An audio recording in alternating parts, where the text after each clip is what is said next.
The Cleveland Cavaliers have a major issue that they definitely need to fix before they head into round 2 of this year's NBA playoffs, as they are now up 3-0 against the Miami Heat, even with some of these issues that need to be looked into as they continue their potential NBA Finals run.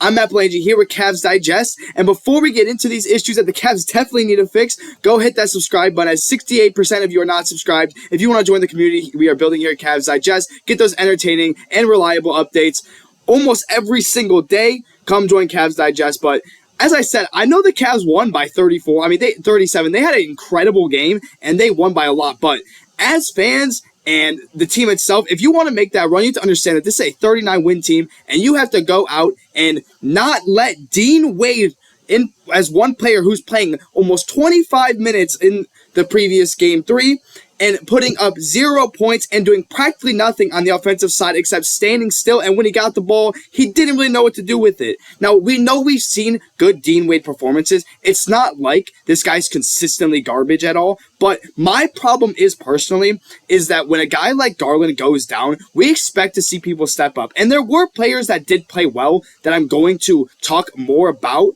later in this video, but Dean Wade played almost 25 minutes in this game and played defense, and on the offensive side brought nothing to the court. Again, they won by 37 points. This is a game where you can test things out because you had such a dominant first quarter where you were down by, 9 early in the game, and then 2 guys just took over. I'll talk about them a little bit as well, but you had a couple players take over, which allowed the Cavs to manage to win this game by such a big margin. But these guys on the bench cannot just consistently underperform when I just talked about how the bench depth is something that's so strong for the Cavs and stands out, but when a guy like Darius Garland didn't play and we saw guys that got a lot of playing time that just decided not to play well, it's a little concerning. Sam Merrill is the next person I want to talk about. This guy got the start for the game, which came as a shock. I'm pretty sure all of us thought that it would be Ty Jerome, who played well, but Sam Merrill got the start and was terrible in this game.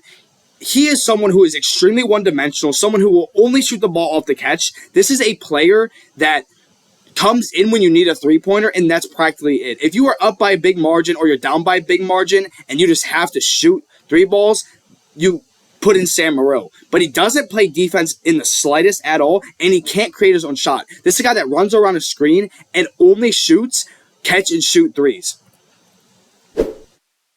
If you see here, almost 100% of his threes this year have been assisted. And if you watch his highlights from this season, it's an off-ball screen most likely, or it's just a quick release catch-and-shoot 3. Now, the efficiency, 37% from 3, for a guy that's really all he does, is pretty solid. This is a guy that we've seen shoot like 6 for 6 from 3. This is a guy that we know can shoot the lights out, but you're getting the start in the game and you are not scoring at all from the field goals at all.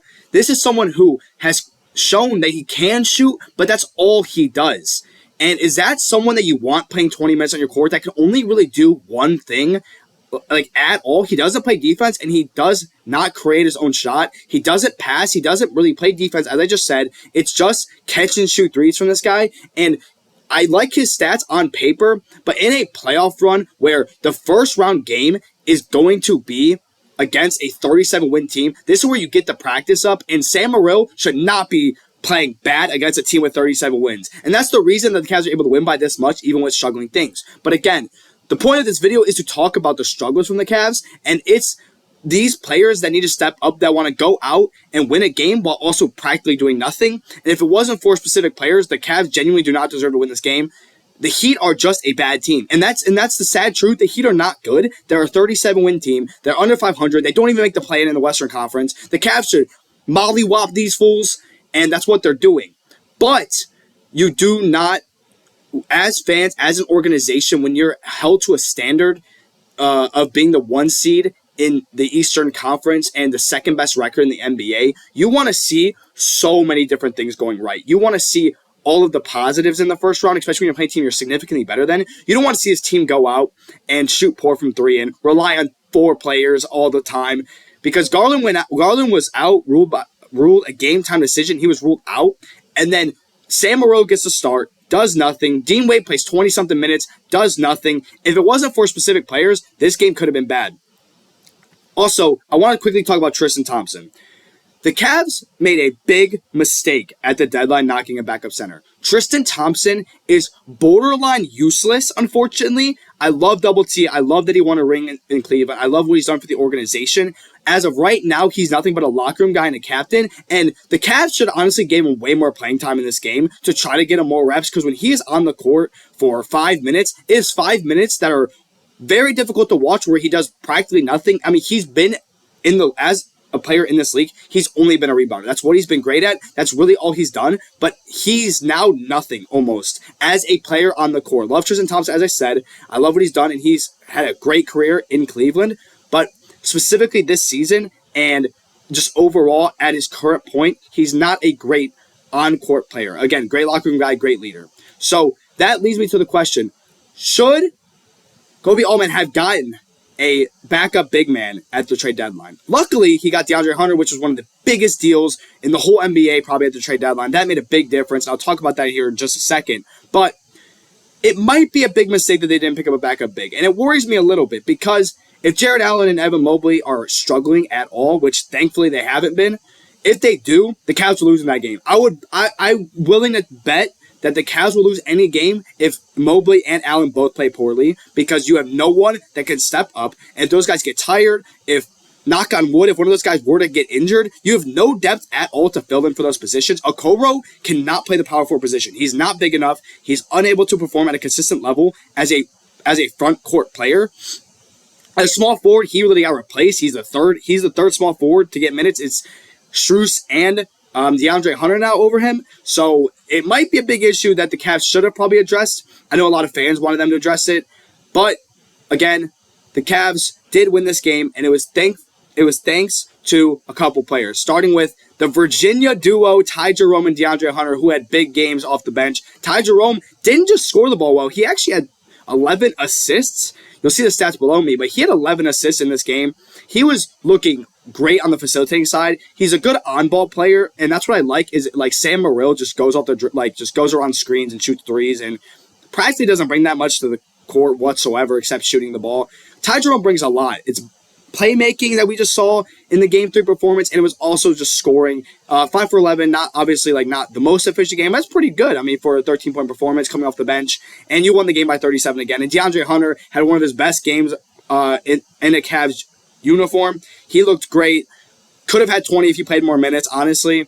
Again, I think we could have ran small ball, put Mitchell at the 1, Strus at the 2, Hunter at the 3. There was a lot of lines they could have done. Again, they were testing things. That's why they gave Merrill the start. And there's a chance that Sam Merrill will never play a minute against the Boston Celtics if they match up in the Eastern Conference Finals, because of I understood Atkinson was testing lineups out in Game 3, and that's what leads to seeing who is able to perform at those specific moments. It's like if Sam Merrill is your starting point guard for a game, or I guess technically he was a starting shooting guard because that man's not a point guard. That man is a catch and shoot 3-point shooter. Klay Thompson from Wish. But that's all he really does, and you get to test out his minutes if he's able to play at that level, him and Dean Wade, and unfortunately it's looking bad. It is just one game, and again, they won by so many points, but these negatives need to be fixed if you want to see them beat a competitive team, especially with the Pacers looking pretty solid right now. And if they match up against the Pacers in the second round, that series could genuinely go 6 or 7. Of course, I'd take the Cavs to win that series, but if Mitchell, Garland, anyone on the starting lineup is hurt or not playing well, although I love the depth of Ty Jerome and DeAndre Hunter specifically, I'm not liking the performances of Dean Wade, Sam Merrill, and especially the backup bigs. And speaking of the big men, these guys looked phenomenal in Game 3. These are literally the two reasons that they were able to dominate. When they were down 6-15 early in the first quarter, these guys just took over. It was just Jarrett Allen. So shout out to those two players. But it brings me to the question. I want you guys to answer this in the comments for me. Do you guys believe that Dean Wade, Sam Merrill, and some of these guys on the bench can step up and play 20 minutes a game if they have to? Are you concerned about anything on the bench? Because me personally, I am a little bit. But again, they won this game by so much, and they're dominating this series. It looks like it's going to be a sweep, that I'm not too concerned. If something were to happen against a great team, however, I would be a little nervous. So let me know in the comments section. And also, remember to subscribe, to join this community, and also keep interacting with me in the comments. I love hearing from you guys. And as always, thank you for watching me on Cavs Digest.